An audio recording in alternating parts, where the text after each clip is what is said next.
Hello, hello! I've completed my OWLS exams and I've completed my real exams, so it's time to discuss the results. The exams that I needed to take to head on my way to becoming a culinary sorcerer were arithmancy, charms, potions, and herbology. Because I was waiting on some items to come in to actually practice my culinary sorcery, I would like to spend the rest of this month, I know there's not much left, but I would like to spend the rest of this month practicing culinary sorcery. I have a couple of different recipes from the Harry Potter world that I'm going to be testing out, and I'm really excited. All of the stuff came in the mail finally, so I'm good to go. So instead of extending my books and going for animagus training, which I had planned on possibly doing, I think I'm just going to focus on making recipes. So the results for the exams. My first exam was arithmancy, and the prompt for this one was to read a book outside of your comfort zone. For me, that was Moon of the Crusted Snow by Wogishik Rice. The reason this book is outside of my comfort zone is because it's mostly a survival story. Not a survival story from one person, but a survival story from a whole community. It is similar to a post-apocalyptic in the sense that some type of disaster occurs. People aren't sure what it is, but it does cause the world to change as we know it. And now that I think about it, this might not have been the best choice to read during the global pandemic that we are in. It was a bit stressing, especially with some scenes with the food market being completely out of stock. It wasn't the most comforting read right now. However, it was a very fascinating read. I don't know how I missed this when I put this on hold and when I had heard about it in the first place, but this book is written by a Native American author with the Anishinaabe tribe. This is an own voices story. This entire story takes place within the Anishinaabe reservation. This is in the Great Lakes region and now Canada. So the absolute, without a doubt, best part of this story was getting to know about the Anishinaabe tribe and their beliefs and their culture and their language and their traditions. And you got to go into depth on what it was like being displaced from their home, what that was like, the impact that that had on the entire tribe, on their children, generations down the line, and how they were trying to keep their culture and keep their language going when they had been told not to speak their language and that they should not keep their culture going. This book was told from the perspective of the people, and that was what made it such a brilliant story, is that you were experiencing the tragedy, the unease, the confusion, the worry that these characters were feeling. You experienced this through them, so you didn't know any more than they knew. You lived through day by day with them. It was a very slice of life, but in a very dramatic sense, because little things kept happening every day more and more. What are you going to do about food? It's freezing cold, there's snow. How are you going to survive through the winter without power? And the number one word that I kept thinking as I was reading this was ominous. This book was so ominous and eerie. You just had this foreboding feeling as you read each page, the same way I'm sure that the characters felt. Each day brought a new concern for them. On top of that, there is a storm. The building nature of this snowstorm and blizzard just adds to the building suspense and unease because of whatever else was going on in the world to cause them to be so cut off from everything. The blizzard definitely amplified it, and it was beautifully written that way because it made it much more nerve-wracking. The next exam was charms, and that was to read a book with a white cover. And this is yellowish, but it's white underneath, so it works. This book is In 5 Years by Rebecca Searle. This book was one that got a lot of attention when I said I was going to be reading it. A lot of people commented that they wanted to or they were curious about it and it sounded interesting. Yes, but also I have to say, do not go into this with the expectations of it being a romance or a love story. The blurb talks about the idea that this woman has her life all planned out. She's engaged, she is keeping her 5-year plan, she's about to get a new job that she loves. Everything is how her life wants it to be. Then she takes a nap, wakes up, and she's not in an apartment that she's familiar with, and there's a man that is not her fiancé, and she does not know him. but clearly they know each other. She sees on the television that it's 5 years in the future. After that one evening, she falls back to sleep and wakes up back in her life 5 years prior. The intrigue of the book is that before too long, she runs into that man that she had been with 5 years in the future. I went into this thinking, okay, this is going to be a really interesting love story. Who's she going to choose? How is she going to grapple with the idea that this is not the life that she had planned for herself?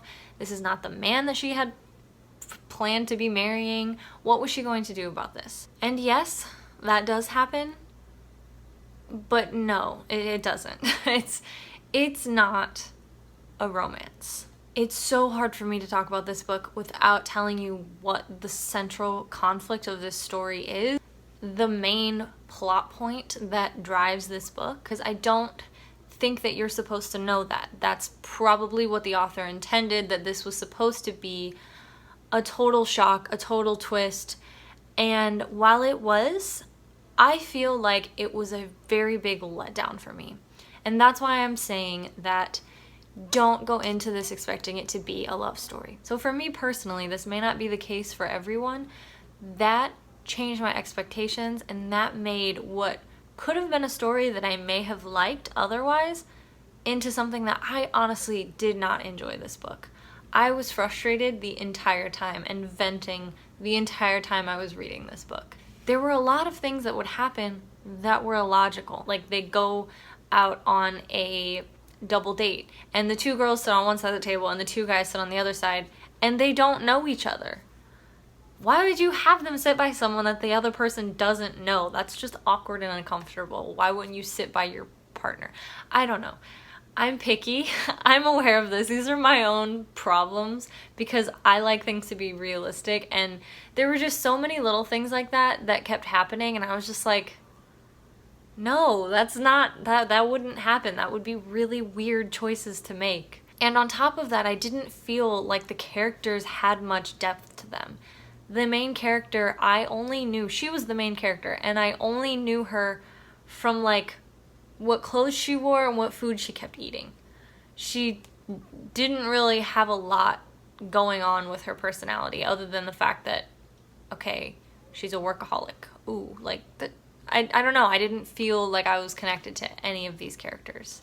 God, this is really difficult not to talk about the main plot twist of this book, but I won't. But it just makes me sad because I don't want to vent about it. I can see the author's intent with this book, and I can see what they were trying to accomplish, but it just didn't make sense to me. Not just in the description of the book, but in how the book started, and then all of a sudden, like halfway through, whoom, it took an entirely different turn, and it's nothing at all like what you expected. And the resolution was very shaky too. The ending was, I feel just, it's one of those that you wish you could have read in a different context. I wish I could have gone into this having no idea, but I still think I would be disappointed because even the author builds this book up to be some dramatic love story, and it's not. It's not that there's no value to it. I think that a lot of people would connect with this book if you like books that talk about sometimes life is hard, and sometimes things happen in life that are unfair and terrible and heartbreaking.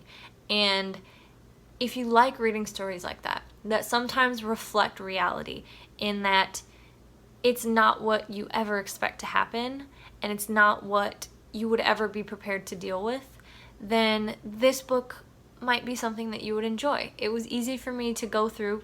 Even though I didn't love it, it was easy for me to read. So the next exam, on a much lighter note, was herbology, and this was to read a book that starts with the letter M. And for this one I chose an audiobook, and that was Matilda by Roald Dahl. A lot of people probably are familiar with this story from the movie, and I think that they did a good job adapting the movie. I think that the movie was better than the book. I definitely felt that the movie had a lot more strengths and fixed a couple things that the book did a little not as smoothly as the movie did. If you're unfamiliar with it, the story is about a young girl, Matilda. She's 5 years old and she is extremely smart, incredibly smart. As she goes into school, she already knows how to read and has read Tolstoy, any of the major books, classics, no matter how thick they are. Even though she's just going into school for the first time, she's already read them. She knows how to do mathematics off the top of her head. She's very gifted in her intelligence. The story revolves around her using her incredible intelligence to kind of outsmart and prank her horrible, horrible parents and her horrible, horrible headmistress, Miss Trunchbull. Miss Trunchbull is a nightmare. She is a disgusting person, very much a fake character. I can't imagine people could be like that in real life. It's horrendous, the things that she does and says. There were a few things I didn't love about my experience with reading this book. The first one that, oh my gosh, it was such a struggle, was Kate Winslet narrated this audiobook, which I love. I love Kate Winslet's voice. She did such a good job reading it. However, big however, she did a voice for Matilda every time she would speak. I don't know why I hated it so much. She sounded like if a baby could talk, and it was totally at odds with the fact that she's supposed to be super intelligent and smart. And not to mention, 5-year-olds don't talk like that. I've never heard anyone talk like that. It was very much a character, dramatic, fake voice. And it drove me nuts. I had to listen to it on like double speed, which I never do, just because I couldn't handle her talking like that for Matilda. Oh. The bigger issue that I think that I had with the book that kept it from being like one of my all-time new favorite middle grades is that I felt like the pacing was so strange. I know that a lot of things can happen in middle grades that aren't realistic. There can be a lot of different plot points, and I'm okay with that. I love that. But for Matilda, the pacing was very strange in that you spend a huge portion of the beginning of the book about her learning how to read and all of her reading, and then her pranks on her parents that are terrible to outsmart them and get the last laugh. And then she goes to school, and then it's about Miss Trunchbull the whole time, and Miss Honey, her teacher. And then at the very end, you get this big reveal about something that Matilda can do. If you've seen the movies, you know what I'm talking about. This huge reveal that makes it so interesting that, oh my gosh, Matilda can do this. And then you get a little conflict, and then it's resolved, and then the book is over. It was like all this time on her learning to read, this much time with her in school and a terrible headmistress, and then a really cool thing happens, and then you got like this much time with the conflict and the resolution. It was very odd to me. I wish that I had way more time with the really cool thing and then the conflict. Even with the cool thing should have happened like way earlier. That being said, I still enjoyed my time with Matilda, except for Matilda's voice. I didn't like that. But other than that, I enjoyed my time with Matilda. It was a very nice, lighthearted read. And then potions. This is to read a book under 150 pages. Here we go again, another surprise. I feel like the theme is that a lot of the books that I read for this exam were not what I expected them to be. This book was A Study in Scarlet by Sir Arthur Conan Doyle. A Study in Scarlet was his first Sherlock Holmes and Dr. Watson story, and boy was that not what I expected it to be. I've seen the show Sherlock. I love the show Sherlock. And the first episode is A Study in Pink. So they were definitely playing off of that first story.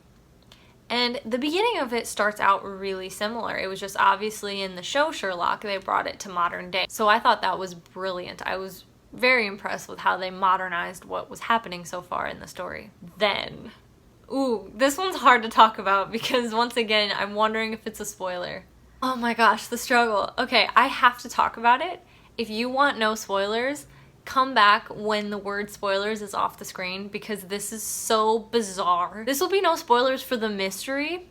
It's not about the mystery. I'm not going to reveal any secrets about who did it or anything like that. But just about the story in general. Something happens and it's like 2 different books, okay? So if you don't want to know about it, come back after spoilers. Okay, so the first half of the story is exactly what you think it would be. Sherlock Holmes and Dr. Watson, here's a murder, here's a mystery, who did it? I thought I downloaded a second book on accident. I thought I was going through the wrong story because all of a sudden, halfway through the book, it goes from Baker Street in London with the murder mystery. And then all of a sudden, you're back in the past, in America, in the desert, and a Mormon group comes up and they build a commune, and you're in this world of Mormon polygamy. In America, in the desert, in Utah.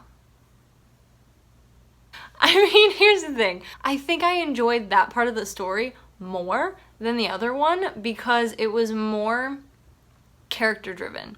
You got to follow the story of these characters and you got to see their conflicts and their problems and their fears and what was happening to them. So I'm not saying that just because it was so unexpected that it was bad. It wasn't bad at all. I liked that part of the story. It was just like whiplash. I was like, what is this the wrong page? What's happening? I don't understand. So that was very unique. Overall, was it my favorite mystery? No. I would say that it was a bit far-fetched, but I mean, that's kind of typical for, Sherlock Holmes mysteries. It's very far-fetched. But it was really fun, if you have seen the Sherlock show, to get to see all of the little intricacies of the Sherlock character and Dr. Watson observing him. And since they're first meeting for the first time, it's really funny because you're seeing it from Watson's point of view. And he just has no clue about Sherlock. He's trying to figure out what he does for a living. Why is he the way that he is? He doesn't understand, and it's just pretty funny getting to see the two characters interact. And I don't really feel like I did a good job reviewing those books for you.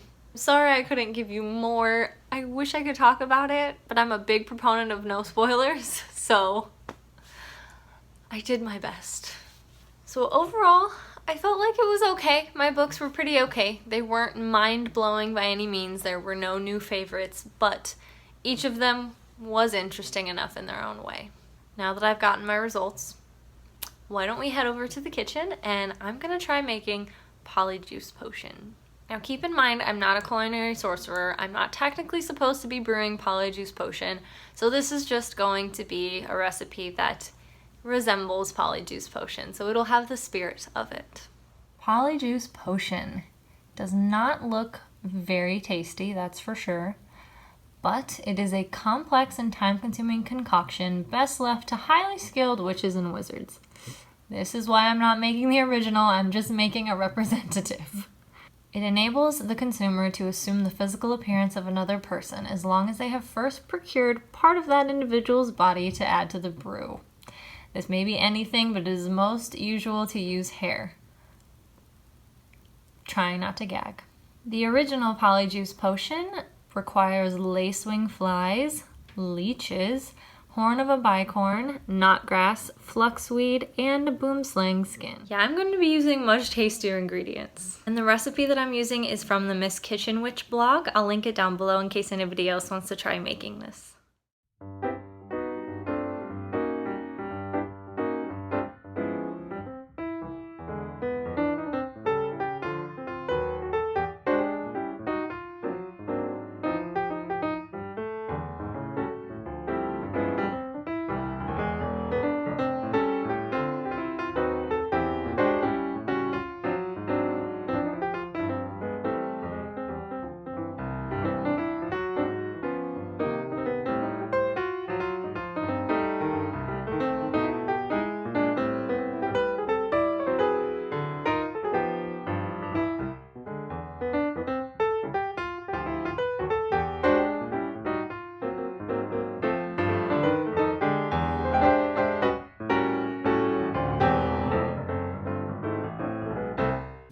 Honestly, yeah, that looks like Polyjuice Potion.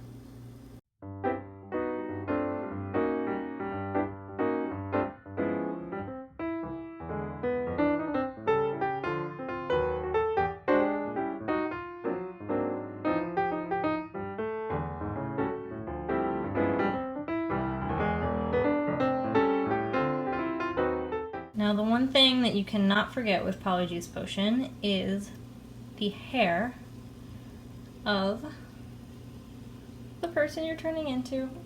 Ooh.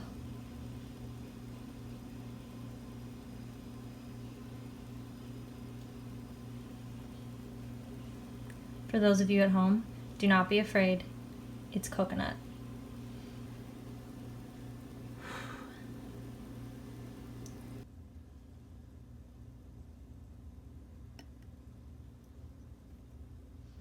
Okay. Bottoms up.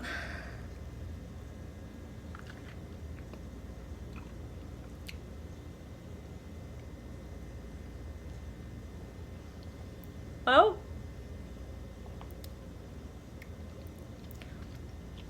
I'm sure it tastes better than the real Polyjuice Potion. See, the problem I have with smoothies, why I don't make them very often, is because I can really taste every ingredient. So I'm getting a lot of peanut butter, a lot of spinach,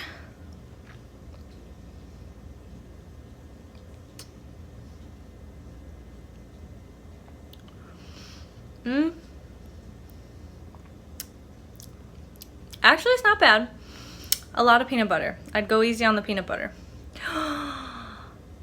I cut everything else in half but the peanut butter. Oh, no wonder. Well, this is why I'm a culinary sorcerer in training. I'm not a culinary sorcerer of any other means. Yeah, I'm definitely still training. Snape would have given me a horrible grade for brewing this with the incorrect proportions. But yeah, it's definitely not bad either way.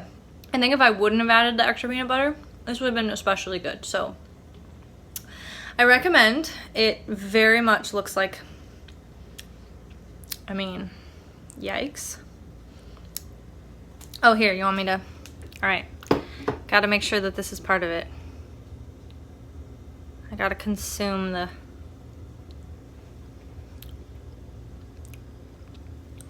Tastes like shredded coconut. Nice.